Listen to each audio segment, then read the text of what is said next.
Okay, now we are ready to start our talk, number 42nd, with Susana Brown.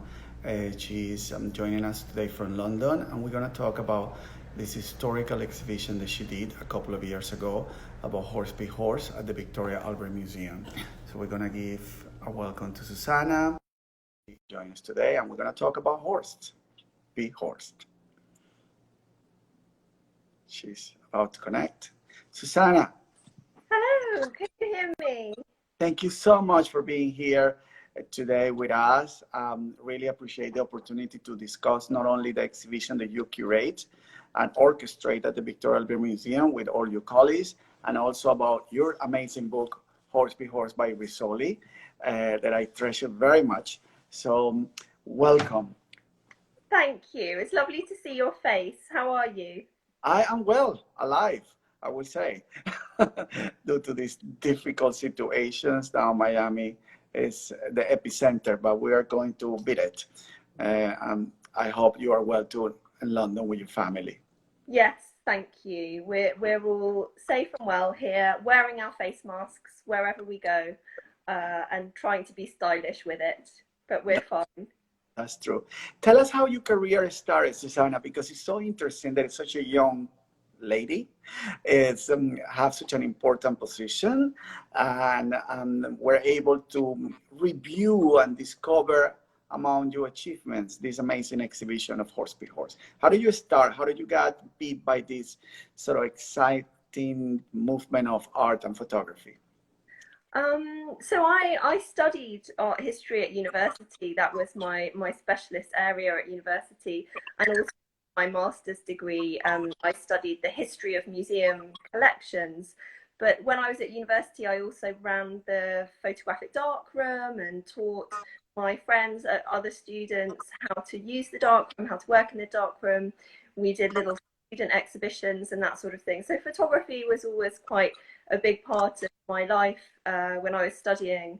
And I was very, very lucky after I left my master's course. I finished at the Courtauld Institute of Art here in London in, goodness, it must have been 2004.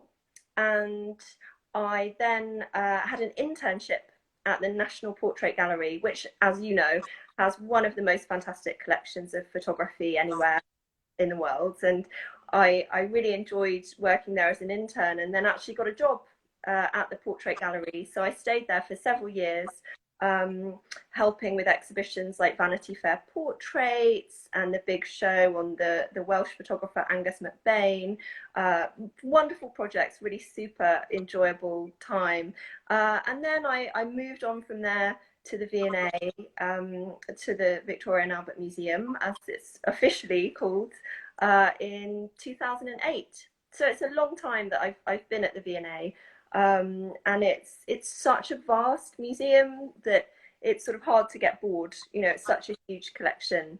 And you know, I as a researcher and historian, I have a particular interest in fashion photography, 20th century photography, although the collection at the museum, of course, is huge and very diverse, so we do a bit of everything. But Horst was, for me, a really special project to work on, and something that, you know, had a very long life after the V&A, because that exhibition travelled very widely around the world. Yeah, it is. And then, you know, was, you know, horse is part of the collection of the museum too. And was your initial contact with the state? Yeah, so I was very lucky to be invited by the Horst Estate, by Mr. Gert Elfring, your good friend, to Miami to see the collection and to spend several days exploring, you know, delving into all those beautiful boxes of vintage prints stored in the most kind of high-end, beautiful, sort of museum quality storage facility. So that was a wonderful opportunity to really get to know Horst a little bit more, and to see some of the published pictures and the lesser known pictures. And it became very clear to me that Horst was someone who was very much deserving of a major exhibition, and someone who perhaps Historically, I would say parts of his work had been overlooked. There were, you know, the wonderful pictures from the Middle East that were very little known, his travels through Isfahan and Persepolis and so on, that we, you know, when we think of Horst, we don't really think of those pictures, or we didn't 10 years ago. And I wanted to try to shine a light on those other aspects of his career alongside the really magnificent fashion and portraiture and the more familiar work. Yeah, it is quite interesting because I never have the chance to see such an amazing and grand show of horse. I think it's the biggest ever done in the world at this moment. That's right. It was several hundred pictures alongside his own cameras and some of the special objets d'art from his collection, some of his diaries and letters and telegrams, as well as some really, really exquisite 1930s couture gowns from the designers that he worked closely with, that he was good friends with in Paris in the 30s. You know, people like Coco Chanel and Elsa Schiaparelli. These were Horst's close friends, as well as incredible couture designers. And I wanted to show some of those garments alongside the photographs to really bring them to life in a way. And it was great fun, actually, because we designed the mannequins for those couture dresses based on some of those very famous models in Horst's early pictures from Paris in the 30s. And you can see in the photo there, at the far end of that gallery,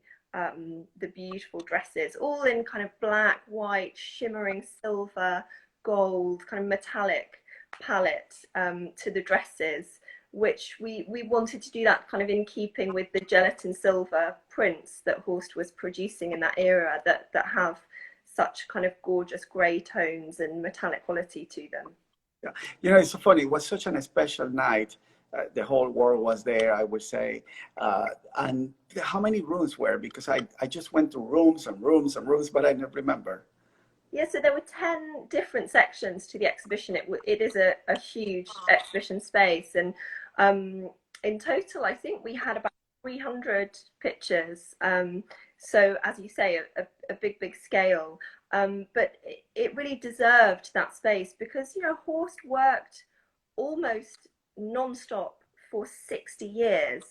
And that's what became very clear to me the first time I went to Miami and looked through the archive there, that he was such a hard worker. You know, it seems like he never took a day off. There are just incredibly prolific. And every decade from the beginning of the 1930s right through to the early 90s, when his sight began to fail him, he was working constantly. And so he needed a huge exhibition really to show the breadth of his work. Yeah, it's interesting. You know, for me, it was so, you know, I'm so passionate about it. And I have the chance to curate a couple of shows. I did one at the Ford Museum in New York with the Platinums. Then we just did one in Istanbul about the Istanbul work and some of the fashions. And here in America, I have done a couple of things in Miami, but I never saw everything together, you know, and to be able to select over thousands and thousands of images, you know, it was an endless discovery, you know, not only on the numerous covers of Vogue, and to I would say, made people aware that he was so fashionable, even to a point that Madonna got inspired her Vogue video on her, you know, which I actually have the chance to publish it yesterday. You know, people don't understand that that famous image of Madonna removing the corset is the truly inspiration of Horst, and the names and the covers and things, you know, so it was so actual, so real, so today. And I think that's a really good point, that Horst made a lot of very iconic images that the general public don't necessarily connect with his name, but they know the pictures, like the picture of the Mamboche corset, or the Mainbocher corset, as we can also call it. You know, that's such a familiar image to so many people, but a lot of people don't realize who the photographer was. So that was one section in the exhibition where I really wanted to kind of zoom in on that picture and tell more about it. And the images you're showing here are from some of the color studies from Vogue. And, you know, again, because those color pictures only existed as transparencies, Horst didn't print them. They were a bit overlooked, you know, in previous exhibitions of his work. So I really wanted to focus one big room of the exhibition on those wonderful color images for Vogue, and to blow them up to quite a grand scale so that they felt sort of spectacular and contemporary, and also to do justice to the nature of the transparency, which, because they're 10.8-inch transparencies, they're from his huge studio camera, there's a lot of information in one of those transparencies. There's a lot of detail in one of those big transparencies, so they can tolerate being blown up to a massive scale in the way that a 35mm negative or a very small transparency wouldn't be able to be seen on that big scale. So it was very exciting to work with the Condé Nast archive and with the Horst estate, looking through the collection of those transparencies and then sort of bringing those images back to life. A lot of them were quite damaged, quite dirty, very faded. A lot of the colours had really shifted quite badly in those images. You know, the reds and so on were all a bit off. So it was a lot of digital work to kind of revive those images and bring them back to their sort of former glory of the 1940s and 50s when those color pictures were taken. You know, it's also not only doing the exhibition, you create somehow a legacy with the state, because now many of these images, you know, are being produced late print by the state, and so many of them are already sold out. We have the privilege to sell them in our online gallery through RC First Tips and Ars Per in Paris. And it's amazing just to see their pictures that now are sold for $100,000 or $150,000, because the state has been so incredibly careful about the amount of pictures that they print and the sizes and the quality. You know, they're printing the best paper on the world, they're signed by the state. So to have that is just quite remarkable. One of the highlights of the night also for me was to meet Carmen, you know, one of Horst's favorite models. You know, she was there, she gave this amazing speech. She's so beautiful. She's such a kind of living legend, isn't she, Carmen del Orefice? And it was wonderful to go when I was researching for this project. I wanted to meet some of those early models. And of course, many of them are no longer with us. Carmen, see here in the exhibition alongside her own portrait, was working with Horst in the 1940s. It was incredible to be able to talk to her about her memories of him, and they were very, very close. I mean, Carmen grew up in New York with her mother. Her dad wasn't around, and so Horst very much became a father figure to her as a teenage girl working with him, and he really encouraged her in her creative pursuits, her artistic endeavors, her ballet. And she spoke so warmly to me about her friendship with him. And it's a friendship that lasted, you know, his whole life. And she spoke to him just days before he died. And it's incredible to think that photographers have those kind of long-lasting relationships with their models. You know, not every photographer builds such intimate, special friendships, but with Carmen it was something quite unique, I think. And her memory is amazing. So she can speak about things that happened in 1952 as if it was yesterday. Yeah, she was just remarkable. The couple of minutes that I have the chance to talk to her, it was just, she was so clear. And then a couple of weeks later, I saw her in New York, and she just remembered my name. I was speechless. I was like, wow, this woman is just spectacular, you know. And so, you know, through that amazing exhibition that you curate with your people and your team, and it was for months in London, and I just remember people just ran around the lines to do it. It came up this amazing historical book, which was produced by Rizzoli. How does it come that? It was part of the exhibition? It was always the goal to produce a book? Yes, for me as a curator, any exhibition that I work on, no matter what the subject of the exhibition, in a way that the book is always the legacy of that project, because an exhibition is like a theatre performance or a play. It's a very transient thing, but the book is there forever. And so I really wanted to create a very substantial kind of scholarly publication and include the favorite pictures, those kind of superstar pictures that people love, but also a lot of the less well-known work, like the Patterns from Nature project and the travel pictures that we spoke about. And then we also made a smaller book that's more like a picture book souvenir.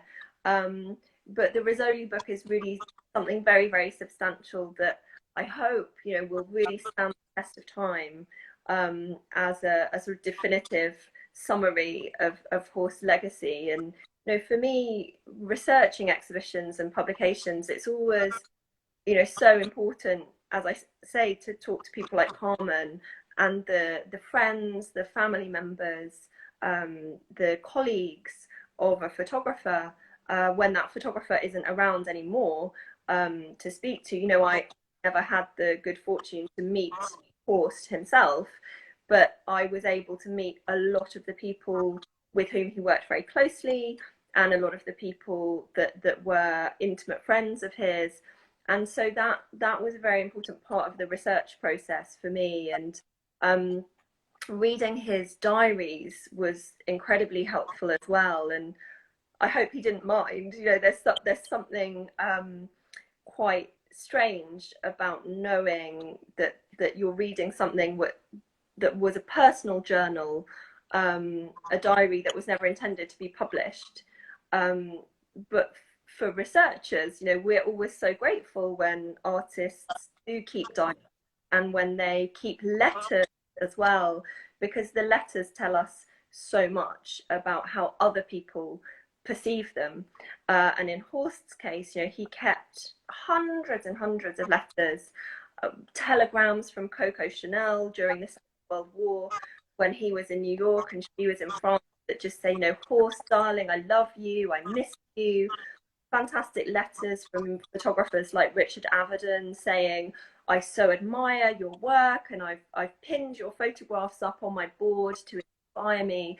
And all these kind of fantastic documents. It was such a privilege to be able to see all that material, and we couldn't have really done a book of this scale without all that available to us. So it was a real treasure trove. And Yeah. by the end of that research, I sort of felt like I knew him really well, even though I've never met him. Yeah, that's the funny thing. I'm gonna bring a comment. When I was talking to Garrett Elfer in the honor of the Horse Be Horse estate, he said to me, you know what? I think the only person at this moment that knows him truly well, a part of Ricky, I guess, is Susana. So you really did not only just a beautiful coffee table book, you did a book that was incredibly informative and very serious, with an incredible serious research of what he was. So Horst was this incredibly handsome man who moved from Germany to France, to be an architect, okay, and land amazingly lucky, in the best place. And he, I think, immediately felt at home when, as you say, he kind of landed in Paris. He landed in this wonderful creative society at the beginning of the 1930s, when Paris was the epicenter of culture in the world. And it was such a special decade in the city, when the collaborations between photographers, artists, dancers, writers, performers was so close. And he really did become part of that creative scene very quickly. It seems like he made friends easily. Of course, his very close relationship with Baron George Hoyningen-Huene, the sort of star photographer at Paris Vogue at the beginning of the 30s, really helped. And it was through Hoyningen-Huene that Horst learned to use the camera, and started out appearing in photographs that Huene took. but then, you know, moved to the other side of the camera and started taking pictures himself. And I'm sure Horst always felt, you know, indebted to Hune for that sort of introduction into the world of Vogue, but also this wider world of fantastic culture and inspiration. And I guess he seemed to make friends easily. You know, I certainly didn't come across any accounts of people who fell out with Horst or people who didn't get along with him. He seemed to make friends wherever he went. And you know, it was such for him as a young German coming from a very provincial small town in Germany, the town of Weissenfeld, you know, predominantly known for making shoes and sort of industry. Coming to Paris in 1930 was a whole new universe for him, and he never looked back. He never seemed to yearn for his former life in Germany. You know, it was all about Paris and this fantastic world that he became a really important part of. It was all about Paris and New York, I would say. But you know, it's funny. He arrived and worked for Le Corbusier. Yeah, and then he didn't last that much, and then he went up to, you know, to, I guess, fall in love with this incredible man, or the men would fall in love with him, and then he just took up an incredible opportunity, you know, to photograph, you know. Yes, and I think he had high expectations of the architectural work that he would be able to do as a sort of apprentice to Le Corbusier, and then was very disappointed because he was kind of designing bathrooms and things, and the Corbusier studio was quite a narrow, quite confined environment. If you see photographs of the workspace from the 1930s, the apprentices were really kind of packed in there, and probably it wasn't a particularly comfortable space to work in.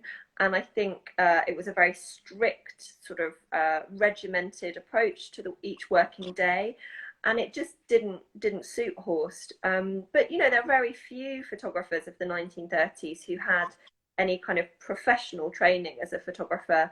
It didn't matter that he hadn't studied photography, and I always feel that the fact that he had studied architecture and the fact that he'd studied three-dimensional design, furniture making, product design, and so on, really helped him as a photographer. Because of course, you know, we see a photograph in Vogue or on a page as a 2D image, but the studio is very much a three-dimensional space.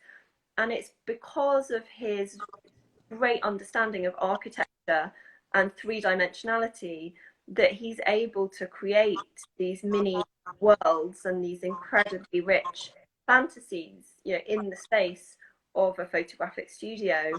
And you know, it doesn't matter in the least that he doesn't have any formal training in photography, because he has so many other visual skills that are just as important. To create that sort of amazing world that he usually create with natural light.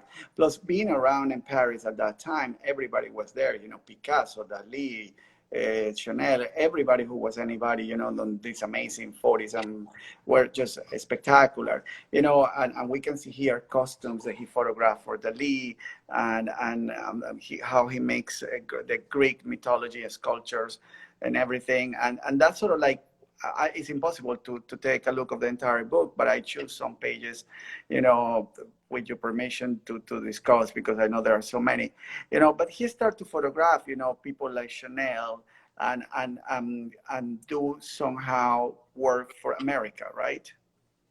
Yeah, so he starts as he becomes more important as a photographer at Paris Vogue. He does start traveling backwards and forwards between Paris New York, working for Condé Nast in New York as well, of course, by steamship on the great kind of beautiful luxurious ocean liners of the 30s. And Chanel, this incredible, hugely famous portrait of her was very important to Chanel. It was her favorite image of herself.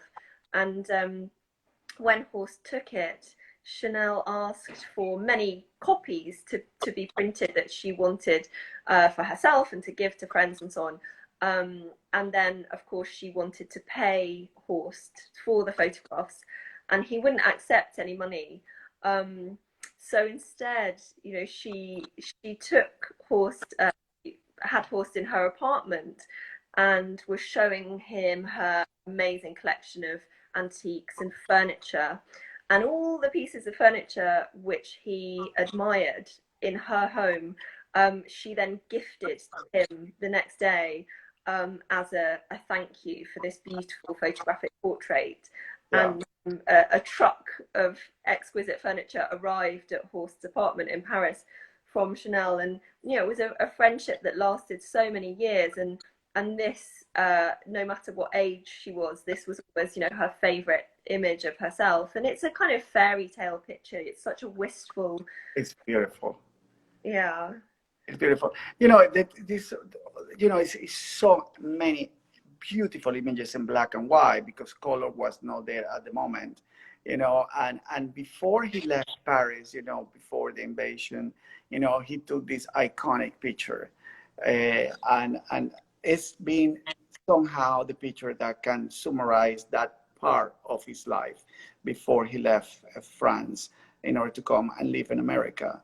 I heard the story that the reason that he didn't want to show the face of the model is because her eyes were very, you know, red because she was crying, you know, and it was such a casual situation. He even took that specific shell with him to America, and it's in many photographs, right? And I think this picture for Horst, you know, came to represent that wonderful decade of the 1930s, and to represent sort of everything that he was leaving behind in Paris when he fled to New York in September of 1939, just days before the outbreak of war. And this was the last picture that he made in Paris. So it was particularly poignant for him. And there's a sense of kind of melancholy to it, that you really feel the emotions that Horst, as a German in Paris, with this feeling of impending war, you know, he must have been in real turmoil at this point in his life. And the shadows, the mood, it's quite a dark picture, but it's also an incredibly sensual, kind of sexy and beautiful picture. And Yeah. the version that you show here is the version of the picture that Horst actually preferred. As it appeared in Vogue, it was very heavily retouched, so it didn't look quite like this. The version in Vogue shows the corset very tight Open. against also. It's been retouched to look like it's sort of more closed up, whereas here the corset is sort of hanging away from her body, which is a much more kind of sensual version of the picture. And this is the version that Horst preferred. But I also love the mystery of this picture because we don't even know who this model is. In so many of his photographs, we know a great deal about the models, who they were, what they went on to do later in their careers, who they married, and so on. But this model, all we know is that her name is Madame Bernon. We don't know anything else about her. And for me, it was really a struggle to even find out her name. And I'm glad we know that much. But I sort of love, in a way, that she's a mystery woman. It is. It is a very, very, you know, quiet story at the same time. You know, I love the fact, you know, that he just arrived in New York and he decides to change his name because his name was the same name of a Nazi general. Yes, his General. name was Bormann, and even though his surname was spelled differently, he felt, you know, that was absolutely not a name that he could live with in his new life in America. And you know, always in Vogue, from the beginning of his career, his pictures had just been appearing with the kind of one word byline of Horst. He didn't use his full name in Vogue. So he just decided, well, I'll just be Horst Paul Horst, and that's the name change kind of officially that he made, to kind of keep it simple. Yeah. And you know, it's easy to remember. That's Yeah, for sure. it is. It is. And he came to America and, took it by a storm, photographing all these movie stars in black and white, and then color came. And then he just become obsessed with color, but Mhm. always not using artificial light, right? That's the reason that he was called the master of light. Yes, I think for Horst, he was never that comfortable photographing outdoors, particularly with moving models, you know, with real people. He is a studio photographer at his heart, and he is the master of light because in the studio you have absolute control over the lighting, and you never have that outside. And so for Horst, you know, being able to manipulate the lights and manage the lighting scheme his own devising was very important. And yes, sometimes he would spend 2 days just arranging the lighting for a single picture. And he said of his Mamboche corset photograph, he would never be able to recreate that picture. So complex and difficult was the lighting arrangement for the image. And you know, you're showing here some of the color pictures alongside the black and white pictures.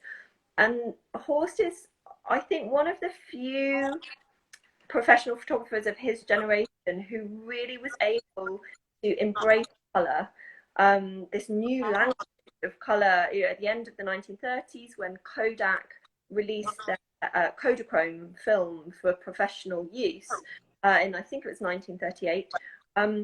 You know, Horst immediately starts experimenting and using the color, whereas a lot of photographers of his generation found, you know, this new language of color very challenging and Yeah. didn't make the smooth transition that Horst was able to make to color.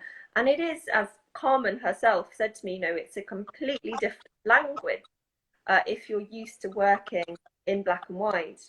And what you notice if you look very closely at a lot of Horst's very early color work, often they're almost black and white pictures, but there'll be one color that he incorporates. So, for example, this picture behind me of Muriel Maxwell, which is a modern print of that Vogue cover, it's almost a black and white picture. The only color is red and a very, very, very dark blue that's almost black, you know. And we see that a lot with his early pictures. There's a single color that kind of makes that image pop from the magazine page, and it's often a primary color. You know, it'll be a very bright yellow or a very bright green, and it's an incredibly sort of powerful mood. You know, if you're leafing through the pages of Vogue, Horst pictures always really jump out at you because of that. Yeah. This is one of my absolute favorites from Vogue. This wasn't a cover, but a beautiful Vogue picture. But interestingly, when this photograph was published, those red roses on the floor by her were changed to yellow, and I don't know why. It's very strange. How funny, Yeah. because they did such a purpose only in advertising. I would say that's the only thing that they wanted to do. But to see, you're right. The color, the color that he used to punch with it, the feeling of the image is usually a bright colored, primary color, red, blue, green, yellow. He usually, work with the spirit of the light on the background, and then in front of you, he just displayed that beautiful color that he shoots for. Yes, and for him, it's always about control. It's always about working in that kind of theatre set, if you like, in the photographic studio, where all the elements of the props, the backdrops, you see here on the left, the beautiful backdrop painted by his friend Marcel Vertes. You know, Horst wants to control everything very carefully. It's a completely different approach to someone like Martin Munkachi, who was working around this time at Harper's Bazaar magazine, of course, a kind of rival publication to Vogue. And Martin Munkachi's pictures is all about kind of spontaneity, models running and jumping, models on the beach, exercising. Horst is really the absolute opposite of that. He's all about thinking carefully ahead of time, planning in really meticulous detail, and often even drawing his pictures before he goes anywhere near the camera. And it was fascinating for me actually to see some of the many sketchbooks that Horst kept throughout his career, where he's drawing the photograph that he wants to create. He's got a tiny little drawing of the Mamboche corset picture, in which he includes a flower on the mantle alongside Madame Vernon, the model. But obviously on the day of the photograph, he decided to do away with the flower and has a sort of simpler composition. But it was really interesting to see that particular drawing and understand, what he had planned in advance for that photograph. Plus, I think at the same time, being a gay photographer, he was very much interested in empowering women's, and using that not only the pictures as a beauty picture, but also as a woman who is somehow thinking about his future or define, the present, such as this one. I think this combination of images of the lady in the blue dress looking to the future and the other one confronting the present is just quite extraordinary. And I think you've really hit the nail on the head, that at this moment when he arrived in New York, there is a whole new approach to society. During the years of the war, when so many men leave to go and fight, it is the women who now have a much greater opportunity in the workplace. And Horst's pictures really reflect that. The modern working women who are contributing to kind of wider society, they're not just beautiful creatures living a very kind of elegant, rarefied life. I mean, we still see those kind of images, but we also see these very powerful kind of modern women, the poses like the one on the left here with the hands on hips. These are kind of strident women going out into the world very boldly and with great purpose. And as you say, of course, Horst was gay, but he loved women.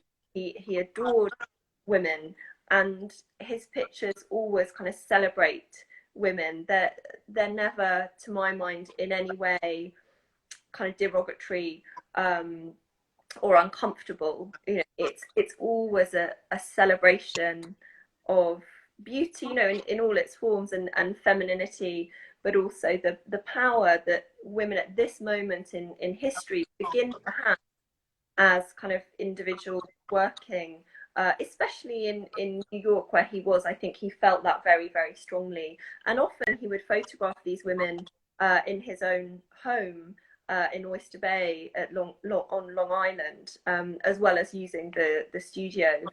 So some of these images were actually taken in his house. Yeah, from the fast, I think, such an extended career, but he was so curious about everything. He worked every day, he did nature, he traveled, he was, when we did the exhibition in Istanbul, just to see that he was there for an assignment, but then he really went on and photographed rooms and places and people in the street, and one of the most also beautiful for me are the nature pictures. It's a little bit of a simplicity, but at the same time he started to use a little bit of calligraphy or something, to make many forms.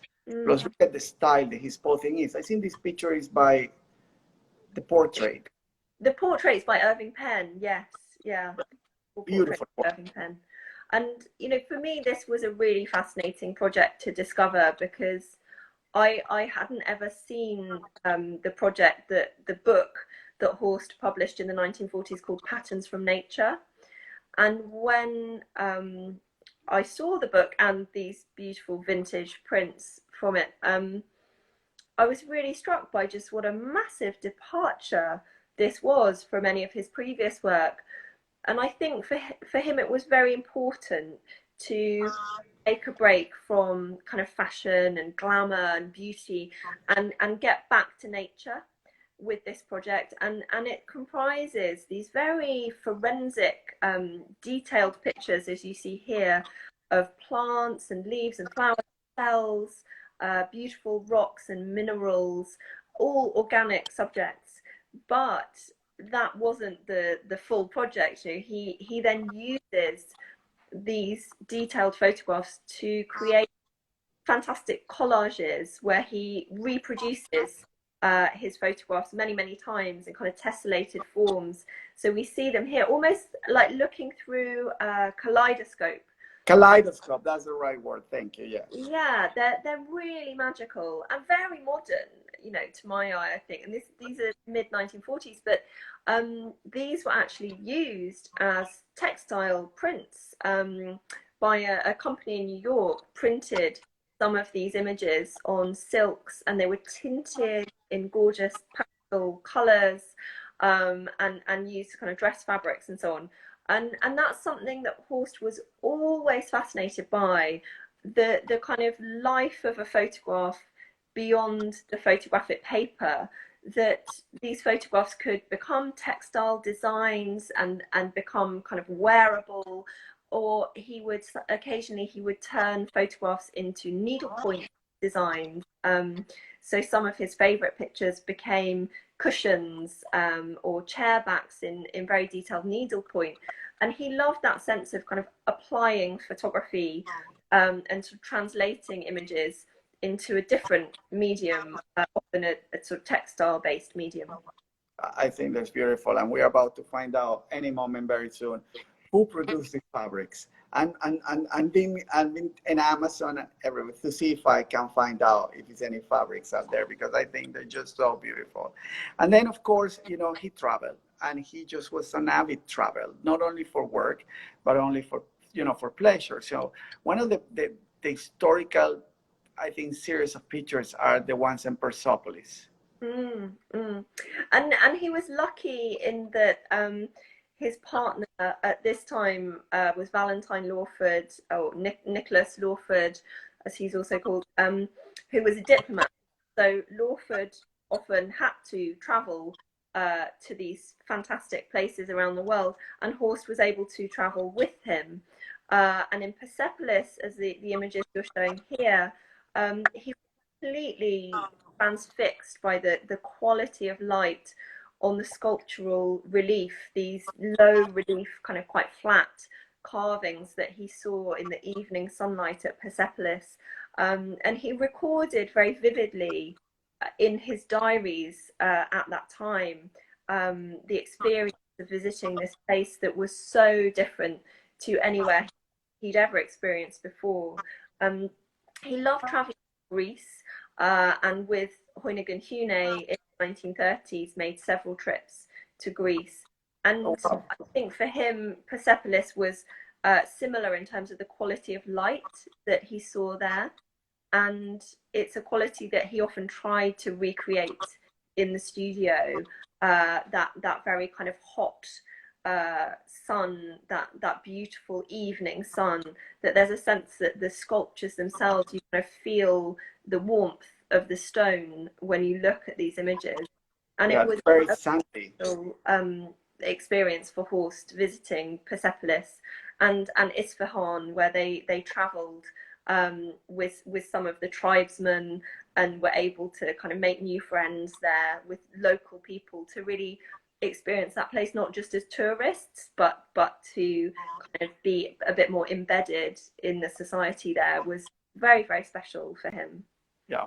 And then, you know, there's so many images, beautiful, but then it's the male nude, you know, which is, you know, he achieved that sort of project. And, you know, he did a series that I would say maybe it only happened once or twice, which is these amazing images taken in a studio.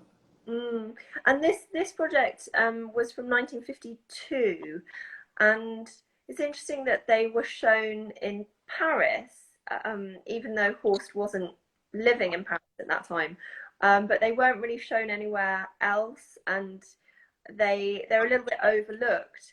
But we were very fortunate for the exhibition that we were able to borrow some beautiful platinum prints of these photographs from the collection of Sir Elton John. So we had one room in the exhibition showing that whole series of 1950s male nudes together. And Sir Elton John's collection, everything in his collection is framed in a very individual style to really complement and enhance every photograph. So the pictures in that room had the most exquisite silver and gold frames. So they really kind of sparkled on the walls against the black walls in the gallery. It was very special. Many of them that were printed in canvas, and fine canvas, platinum prints, right? Yes, so some of these nudes were printed on canvas, but Horst didn't print that much on canvas. Those prints are very rare. It's in the 1980s when he really starts revisiting the previous decades of his career and starts creating these gorgeous platinum palladium prints, using metal that is more expensive than gold to create prints that have fantastic longevity. They're very sort of steadfast when they're exposed to light, and the quality of the greys is incredibly rich. The tonal range of the greys that we see in platinum prints is much more varied than we would see in a gelatin silver print. So the platinum prints are really prized by collectors, and in particular those incredible prints on canvas, which are very, very rare. Yeah, I have the privilege to own one nude in platinum and in canvas, so I'm very lucky. But then, I think towards the end of his life, he's a very good friend of Diana Brilliant, and also friends of anybody who was anybody in the world of fashion and style and kind of like the rich and famous kind of thing. And he sent to travel to do all these amazing stories. And one of the interesting ones for me is Tombli and Tatiana in Rome in 1966, which was the year that I was born. And he photographed them in this spectacular palazzo. That is not that important outside, but inside is quite something. And it's really when you look at the pictures of that interior, you feel it's really kind of stripped back to the bones of the architecture.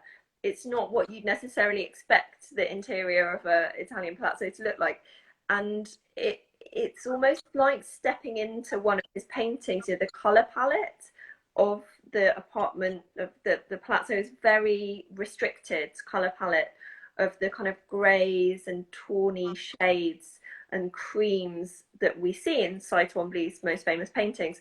So it's an incredibly spectacular space, and you really feel that you're kind of there with Horst. And I think that was a great talent of his in all of the shoots that he did of interiors, that these people look very relaxed in their homes. You can tell that when Horst is there, he's there as a friend. He's not there as a kind of official photographer.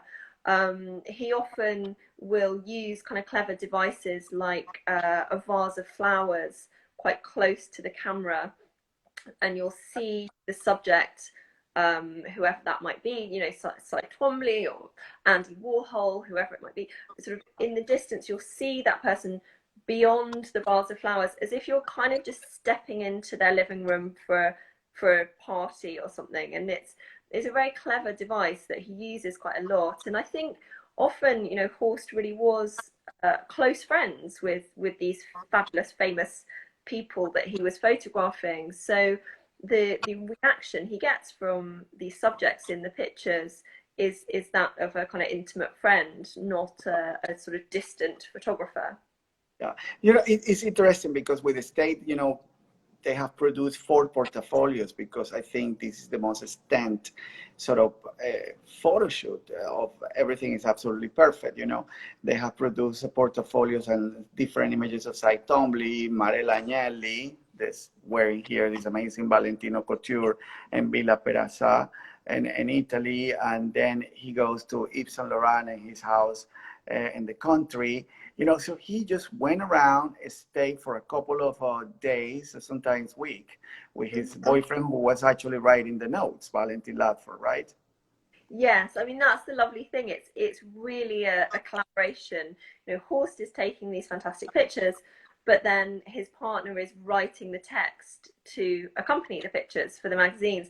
So you know, it must have been such an adventure for them to travel all around the world to meet, you know, the great and the good in sort of far-flung corners of the globe and see these spectacular interiors. And you know, Horst himself had designed and built his own house in Oyster Bay from scratch. He was very, as we talked about, you know, he's very knowledgeable about architecture. He was very fascinated by interior design. So, you know, what a joy it must have been for him to see these beautiful homes and gardens as well. But you get the sense when you read the letters from some of the people that he photographed in their homes, how happy they were to have him there. I remember one particularly lovely letter from Pucci in which he says, you know, it was such an honor to have you here with us, and we hope you'll come back soon. And you see again and again that Horst is very much part of this social world. He's not just a distant onlooker. Yeah, that's true, you know, and that's one of the things that the state highlight when they did this amazing selection of pictures to print, not only the fashion, but also the interiors and the portraits of the house of Doris Duke and Maria Amarella, and the portfolios of Diana Brilliant in black and white, or Maria Callas.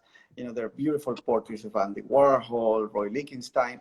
You know, so there's just such a fantastic document for history that now is just, I have, you know, I saw the auctions of Phillips yesterday, and actually on Friday we're going to have the chance to speak with Vanessa Hallett, which is the director, worldwide director of photography, which you know, and see how people is going back to the past to collect pictures from the past. You know, great documents that's been really treasured and projected into the future in a different way than a contemporary photograph. You know, they can be just printed right there. So what can I say? You know, such an incredible, we can talk hours about this because I think you are fascinating like I am with the career of Horst P. Horst. What was your most remarkable treasure moment during this exhibition that you curate? Wow, gosh, that's hard. My most treasured moment was probably the moment that you mentioned when we brought Carmen over, Carmen del Orefice from New York for the opening, and she gave the most beautiful speech about her memories and her adoration for Horst and what it was like to model for him. And I mean, there was not a dry eye in the house, you know, Yeah. that was a really, really beautiful moment. And you know, as a curator, for having the opportunity to meet the people that he photographed and the people that he was close to was really special for me. And I'll never forget all the conversations I had with his friends and family members and photographic assistants and those people who, you know, added so much to the story for me. And I'm very grateful, you know, to those people for being so generous with their memories and kind of sharing their stories. And it's always hard, I find, to curate a show of someone you've never met. You do, I really believe, have to spend as much time as you can with the people who knew that artist, if it's possible. And you know, that was a great privilege for me. You did it spectacularly. You know, it was such an amazing opportunity for the world to see the career of Horst through your experience and through your life. What is your next project at the V&A? Oh my goodness. Well, we always have so many things kind of on the go at once, so many kind of balls in the air at once, as it were. The V&A Photography Centre, which opened 2 years ago almost, is a spectacular new space to show the permanent collection of the V&A. But actually, we are planning a second part of that photography centre to open in another couple of years. So that's going to be very exciting, and that's going to be, you know, an absolutely spectacular space to showcase some of the greatest treasures in the world from the history of photography. So it's very, very exciting, big project. That's great. Well, congratulations on all of that. I wish you safe and that you are safe and your family too. Thank you so much for taking the time to discuss this. Unfortunately, Instagram is about to cut us up, and I just wanted to say thank you again for this Thank time. you. And great to see you. We'll talk All, soon, I all hope. my best, and I see you very soon in London. Bye. Bye bye. Bye. Bye.